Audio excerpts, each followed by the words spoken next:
Iran की America और Israel के साथ जंग का अब तक का सबसे तशवीशनाक मरहला आन पहुंचा है। मुज़ाकरात के हवाले से, जंग बंदी के हवाले से अहम तरीन किरदार अदा करने वाला मुल्क तुर्की पर हमला हो गया है और तुर्की पर 4 बैलिस्टिक मिसाइल दागे गए हैं। रात गए इस डेवलपमेंट ने पूरा मंजरनामा तब्दील कर दिया है।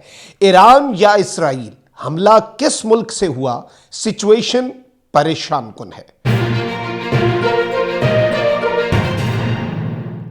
बिस्मिल्लाहिर्रहमानिर्रहीम, अस्सलाम वालेकुम। मैं हूं मखदूम शहाबुद्दीन। 31 मार्च 2026 मंगल का दिन। अहम तरीन डेवलपमेंट्स हैं। ईरान की अमेरिका और इसराइल के साथ जंग जारी उसारी है। इस जंग में कुछ तशवीशनाक और परेशान कुन मरहले आन पहुंचे हैं। एक जानिब तो बहुत से मुल्क जंग बंदी की कोशिश कर रहे हैं, मामलात अफ़ाम तफ़हीम से हल हो जाएं। इसके लिए इस्लामाबाद के अंदर 4 अहम तरीन इस्लामी ममालिक के वज़राए ख़ारजा ने सर जोड़ कर बैठ कर कुछ अहम तरीन तजावीज़ इकट्ठी की। अब चाइना को ऑन बोर्ड लिया जाएगा आज के दिन, और इसमें इवन ये इम्कान है कि अमेरिका के लिए अब चाइना सिक्योरिटी गारंटी देगा और पाकिस्तान इसमें भी एक इंपॉर्टेंट रोल प्ले कर रहा है। लेकिन अब मुज़ाकरात को सैबोटाज करने के लिए एक ऐसा इकदाम किया गया है जिसके बाद शायद मंजरनामा बहुत मुख्तलिफ हो। तुर्की एक अहम तरीन पावर है, मिलिट्री माइट है बहुत बड़ी, और याद रखिएगा कि तुर्की आलम इस्लाम में अपना मकाम मर्तबा तो रखता है, लेकिन नेटो का रुकन भी है, नेटो का हिस्सा भी है। अब इसमें सिचुएशन जो है ये कॉम्प्लिकेट हो गई है क्योंकि तुर्की पर हो गया जी हमला। इस जंग के अंदर बराह रास्त तुर्की को बना दिया गया है निशाना। मैं सारी डिटेल्स और इस जंग की भी कुछ ताज़ा तरीन डेवलपमेंट्स को डिस्कस करता हूं, लेकिन उससे पहले अगर अभी तक आपने इस वीडियो को लाइक नहीं किया, लाइक ज़रूर कर दें और कॉमेंट सेक्शन जो है उसमें आपने अपनी राय का इजहार ज़रूर कर देना है। नाज़रीन कराम, डेवलपमेंट्स इस वक्त परेशान कुन तो हैं। बिलाशुबा मुज़ाकरात की कोशिशें भी हो रही हैं। पाकिस्तान के वज़ीर ख़ारजा ने आज चाइना का दौरा करना है और चाइना के वज़ीर ख़ारजा की दावत पर जा रहे हैं, और इवन इम्कान यही है कि चाइना को ऑन बोर्ड लिया जाएगा।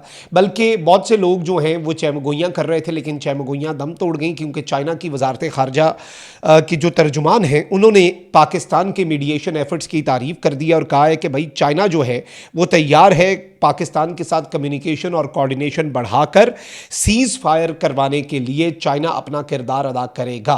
तो एक बड़ी अनाउंसमेंट जो है वो आप बीजिंग से भी एक्सपेक्ट कर सकते हैं। तमाम तर स्टेक होल्डर्स जो हैं उन्हें ऑन बोर्ड लेने के लिए कुछ बड़े इक़दामात जो हैं वो पाकिस्तान की तरफ से कर लिए गए हैं। लेकिन यहाँ पर सवाल वही है कि इस वक्त कौन है जो ये नहीं चाहता कि जंग बंदी हो। अभी रिसेंटली पिछले 24 घंटों में कुछ अरब ममालिक के अहम तरीन प्लांट्स पर हो गए जी हमले। अब ईरान ने ये स्टेटमेंट जारी की कि ये हमले हमने नहीं बल्कि इसराइल ने किए हैं। अब ईरान का ये इल्ज़ाम इससे पहले भी सामने आया था और ईरान ने कहा था कि इसराइल, और ये ईरान का एलिगेशन था कि इसराइल सऊदी अरब की अरामको की फैसिलिटीज़ और तनसीबात जो हैं उन पर भी हमला कर सकता है। और इससे पहले इवन साइप्रस में एक शाहिद ड्रोन जो है ईरान का गया और उसे जब तबाह किया गया और उसकी एनालिसिस और बाकी चीज़ें रिवर्स इंजीनियरिंग की गई, उसे देखा गया, तो उसमें बाद में ये क्लेम सामने आया कि ये देखने में तो शाहिद ड्रोन है लेकिन ये ईरान का ड्रोन नहीं है। यानी ईरान के ड्रोन को मिमिक किया गया और उस बेस के ऊपर एक हमला किया गया। अब अमेरिका के लिए सिचुएशन एक तरफ तो परेशान कुन होती जा रही है। नेटो ममालिक में ऑलरेडी फूट है, कोई अमेरिका का इस जंग में साथ नहीं दे रहा। अरब ममालिक भी इस जंग का बराह रास्त हिस्सा नहीं बन रहे। अलबत्ता ईरान ने यह एक्यूज़ किया है कि पिछले 24 घंटों में कुछ अरब ममालिक पर हमले हुए हैं और वो हमले प्रिटेंड ये किया गया है कि ईरान ने किए हैं, लेकिन वो हमले ईरान ने नहीं किए बल्कि इसराइल ने किए हैं, ताकि ईरान के खिलाफ अरब ममालिक को जवाज़ मिल सके और अरब ममालिक गुस्से में आकर ईरान के खिलाफ मिलिट्री एक्शन शुरू कर दें। ये ईरान का मौक़िफ़ सामने आया in the last few hours. अब ये चीज़ ज़हन में रखिएगा कि तुर्की एक बहुत अहम तरीन प्लेयर है। टर्की को आप इग्नोर नहीं कर सकते। बिलाशुबा तुर्की नेटो का रुकन तो है और वो नेटो के मुआहिदों पर भी अमल पैरा है, लेकिन इवन पाकिस्तान, सऊदीया और तुर्की और मिस्र का भी एक दिफाई मुआहिदा जो है वो इस वक्त डिस्कस हो रहा है, क्योंकि तुर्की को पता है कि अगर कल को तुर्की की इसराइल से जंग हो गई तो क्या अमेरिका तुर्की की साइड से लड़ेगा? ऐसा नहीं होगा। तो तुर्की को पता है कि भाई वैसे भी नेटो का वजूद ख़त्म हो रहा है। लेकिन इस सब के अंदर ये चीज़ ज़हन में रखिएगा कि इस वक्त पाकिस्तान के एफर्ट्स हैं, पाकिस्तान लीड कर रहा है, लेकिन 2 मुल्क हैं जो इन एफर्ट्स के अंदर पाकिस्तान के शाना बशाना खड़े हैं। एक है मिस्र और एक है तुर्की। और आप ये देखें कि पहले पाकिस्तान के एम्बेसी और एम्बेसडर की रिहाइशगाह के करीब कुछ स्ट्राइक्स की जाती हैं, और अब नाज़रीन इकराम तुर्की की जो मिनिस्ट्री ऑफ डिफेंस है उसकी तरफ से, मिनिस्ट्री ऑफ नेशनल डिफेंस की तरफ से एक एलामिया आता है।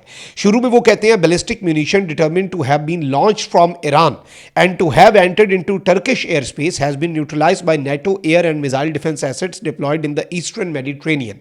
अब तुर्की ये कह रहा है कि हमें ये लग रहा है, और हमें जो जाहिर बात है एक मिसाइल को आप ट्रैक कर सकते हैं। तुर्की ने ये कहा कि एक बैलिस्टिक मिसाइल जो है वो ईरान से लॉन्च हुआ और तुर्की के लिए रवाना हुआ, यानी उसका टारगेट जो है वो तुर्की था, उसे मेडिटेरेनियन के अंदर नेटो के एयर और मिसाइल डिफेंस सिस्टम ने तबाह किया।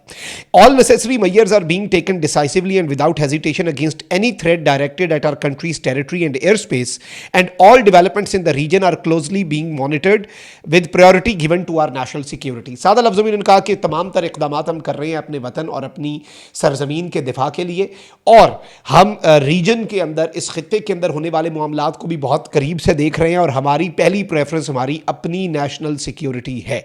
तुर्की ने यानी ये कहा कि मशरक़ी बहिरा रूम में नेटो के फ़ज़ाई और मिसाइल दिफाई निज़ाम के ज़रिए ईरान के एक मिसाइल को तबाह किया गया, लेकिन उसके बाद जो अहम चीज़ है वो ये है कि बताया गया कि चौथा ईरानी मिसाइल, यानी फिर एक स्टेटमेंट आई कि हमने अब चौथा ईरानी मिसाइल भी तबाह कर दिया, जिससे ये समझ लगी कि ईरान से 4 बैलिस्टिक मिसाइल जो हैं वो दागे गए हैं, और तुर्की का एनालिसिस ये कहता है कि ये मिसाइल ईरान की तरफ से ही दागे गए हैं।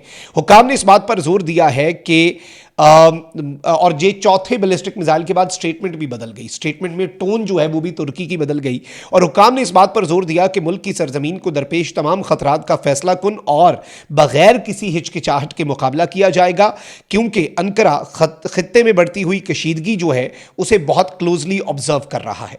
अब नाज़रीन किराम, ये जो डेवलपमेंट है इसमें जाहिर बात है कि ईरान का मौक़िफ़ आना अभी बाकी है।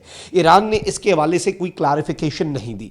ऑब्वियसली अगर ईरान जो है उसकी तरफ से कोई बैलिस्टिक मिसाइल दागा गया तो वो तुर्की की सरजमीन पर मौजूद नेटो के किसी एसेट के ऊपर दागा गया होगा, और इसे तबाह भी नेटो के ही एयर और मिसाइल डिफेंस सिस्टम ने मेडिटेरेनियन के अंदर ही कर दिया। तुर्की की तरफ अभी ये बढ़ रहा था, लेकिन याद रखिएगा कि तुर्की कोई अरब मुल्क नहीं है, तुर्की कतर नहीं है, तुर्की कुवैत नहीं है, तुर्की बहरीन नहीं है।